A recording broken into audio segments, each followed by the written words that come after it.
Hello dear friends, welcome to Humble Mark Academy. In this video, we shall be looking at the correction of the first question of the Duval International Saturday evaluation. So guys, stay connected and watch the video from start to finish. By that, you're going to understand every bit of the concept involved. So guys, if you're new to this channel, don't forget to hit that subscribe button looking at you guys, because that is the only way we are going to help you to pass your exams with very good grade, guys. You can only do that once you have subscribed to this channel, friends. And please give the video a like. If at any point in time you found something you didn't know, guys, we made you to understand, please hit the like button. That is your own gift to us. It motivates us to keep producing more great content for you guys. Check out the description of this video, guys. You're going to see the link to join our WhatsApp group. Join that group for proper preparation, because it is going to help you a lot as far as your exams are concerned. So guys, let's get started. Okay friends, let's have the question displayed on screen. Let's have it.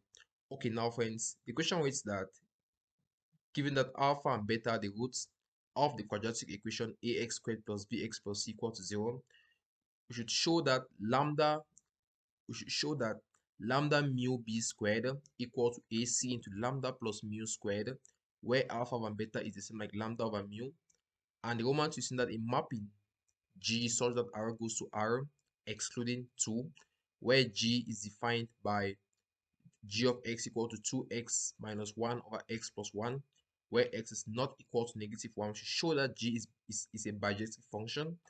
And b, we should find gg of x, that is a composition function for g of x. Okay, so guys, what do you think? What do you think, guys, is the first step towards success in this problem? What do you think, guys? Because this question, guys, should be told, it is very, very tricky. Okay, it looks very, very tricky. But friends, we can always break them down once you understand how to deal with roots of alpha and beta, right? Okay, guys, let's start. Let's have our equation displayed ax squared plus bx plus c equal to 0. We know for sure that, guys, the sum of roots of this our equation, since we have been told that the roots are alpha and beta, the sum of roots of this our equation, as you all know, is given as what, alpha plus beta, which is the same as what, guys, negative b over a, right? Our b is b, our a is a, our c is c, so we are going to have negative b over a. Guys, let's call this equation 1. We also know that our alpha beta, that is the product of roots, is given as what, guys, c over a, right? Great. So guys, let's call this equation 2. Now friends, at this point, now that we've written the two equations, now guys, what is the way forward, guys? What is the way forward? What do you think? What is the way forward, guys? What do you think? So friends, if you look at the proof very keenly, you see that you have a b squared, right? And you have just a. So guys, just with this b squared, don't you think, ask yourself, how did they get b squared? They simply squared this quantity, right? So guys, let's do this. Let's try to square equation 1, guys. Okay, let's just try to square equation 1, guys, and give it, and just hope for the best. Okay, just hope for the best. So guys, if we square equation 1, guys, we are going to have alpha plus beta all that squared, which is the same as negative b over a, everything squared. Great. So guys, if you simplify the left hand and the right hand side, guys, we are going to have, simplifying this guy gives us alpha squared plus 2 alpha beta plus beta squared equal to b squared over a squared. So guys, let's call this equation 3. Now guys, since we have been able to produce our b squared, right, but we have an a squared, we don't want that. But we want to make use of the fact that alpha over beta is like what, guys, lambda over mu. So in this case, if we divide equation 1 by equation 3, we're never going to have alpha squared plus 2 alpha beta plus beta squared, all that over alpha beta, which is the same as dividing this guy by c over a, is the same like multiplying by the reciprocal, right? So we're going to have b squared over a squared multiplying the reciprocal of this, which is the same as a over c. So guys, if you simplify each of these guys, if you simplify the left hand and the right hand side, guys, we are therefore going to be seeing that alpha squared over alpha beta, one of the alpha will cancel, so we're going to have alpha over beta plus everything cancels here except 2, we have 2 plus beta over alpha, which is the same as a can strike one of the a, so we have b squared over ac. Great. But friends, what is alpha over beta, guys? What is alpha on beta? It is lambda over mu, right? And beta over alpha is what, guys? Mu over lambda. So if we simplify everything, if we plug in everything, guys, we are therefore going to have lambda over mu plus 2 plus mu over lambda, which is the same as b squared over ac. But friends, we have everything in terms of lambda, mu, b, a, and c, right? But it does not look like what we have here. So friends, in this case, if we multiply the entire equation now by, if we multiply the entire equation now by lambda mu, we're going to have lambda mu into that lambda over mu plus 2 plus mu over lambda equal to b squared over ac, right? Great. So guys, this is what we have. If there's something you don't understand, friends, feel free to leave your worries in the comment section down below, guys. I'll get back to you as soon as possible. Okay. Then our friends, notice that if we open up the brackets so keenly, we are never going to have lambda squared plus 2 lambda mu plus mu squared equal to b squared over ac lambda mu. Great. So guys, what do you notice? You notice that we could express the left hand side, that is lambda squared plus 2 lambda mu plus mu squared. We could express it as lambda plus mu order squared, right? Yeah, if we try to complete this square, guys, you see that that's exactly what we're going to have. So if we factor it out, friends, we are going to have lambda plus mu squared equal to the right hand side stays the same, b squared over ac lambda mu.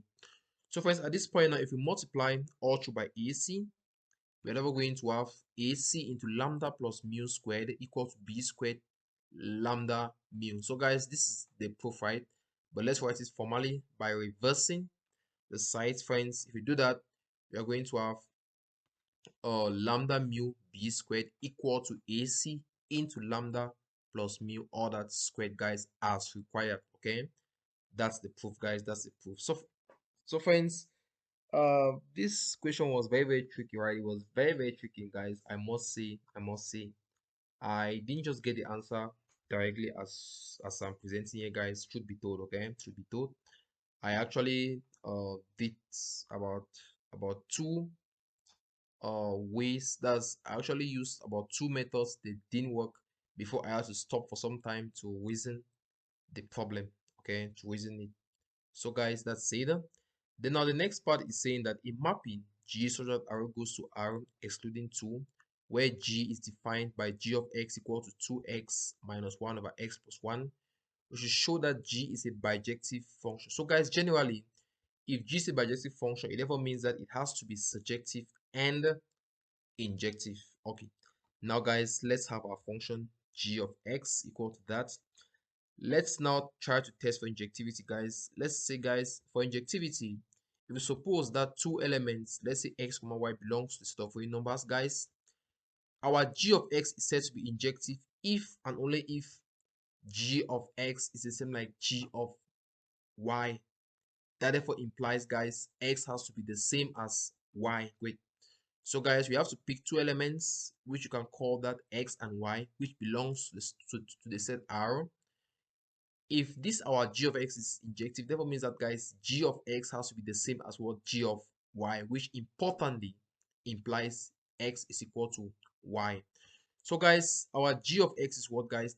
Our function, right? Then g of y is a function where we replace everywhere with x, x every x in the equation with y. So if we do that, we're going to have 2x minus 1 over x plus 1 equal to 2y minus 1 over y plus 1. If we cross multiply, we're never going to have 2x minus 1 into y plus 1, which is equal to x plus 1 into 2y minus 1. Simplifying the brackets and opening out, we're going to have 2xy plus 2x minus y minus 1 equal to 2xy minus x plus 2y minus 1. Guys, there's a 2xy, you can cancel with this. There's a negative 1, you can cancel with this. We can carry negative x to the left hand side, it becomes 3x.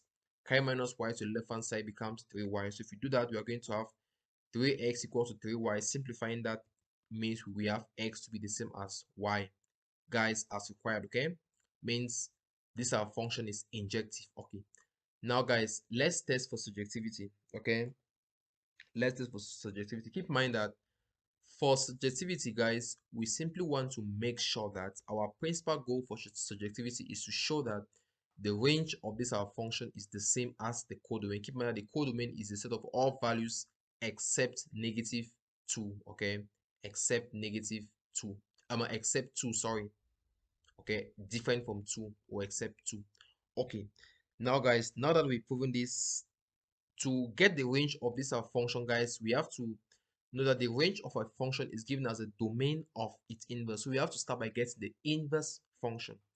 By so doing, guys, we're going to let y to be seen like the function 2x minus 1 over x plus 1. Then we make x the subject.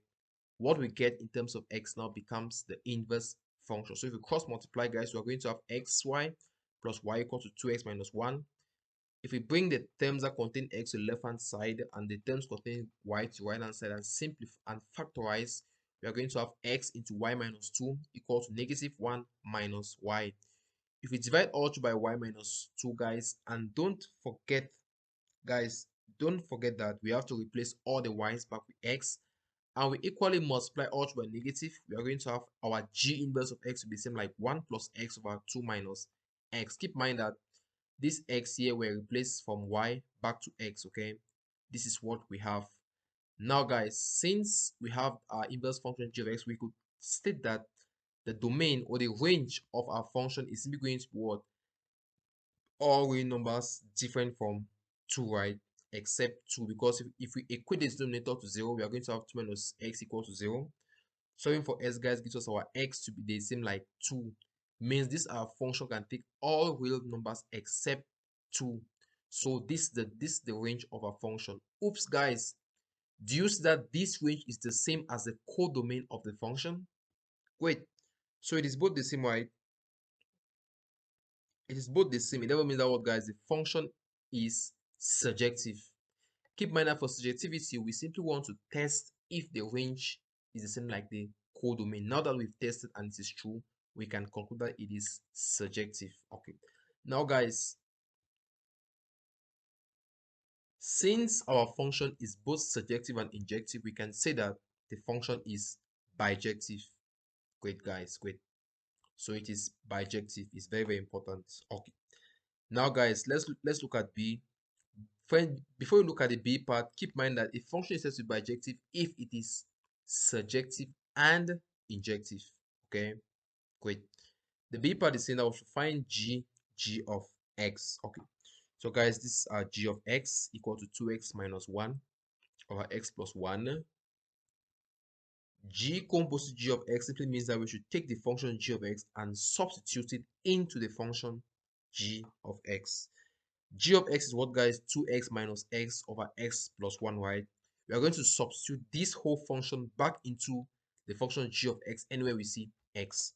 By so doing, guys, we are therefore going to have g of x to be the same like 2 into the function g of x, right? Which is this, minus 1 over the function g of x plus 1. Multiplying top and bottom by x plus 1 and simplifying a bit, we have g of x to be the same like 4x minus 2 minus x minus 1 over 2x minus 1 plus x plus 1. Now, guys, at the top we have 4x minus x is 3x minus 2 minus 1, that's minus 3. Down we have negative 1 going with 1. 2x plus x is 3x, but the 3 can cancel up and cancel down. We are going to have just our g of x to be same like x minus 1 over x squared.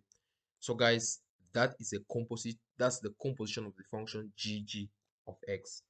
So, guys, congratulations to all those who were able to watch the entire video, guys. They learned a lot, guys.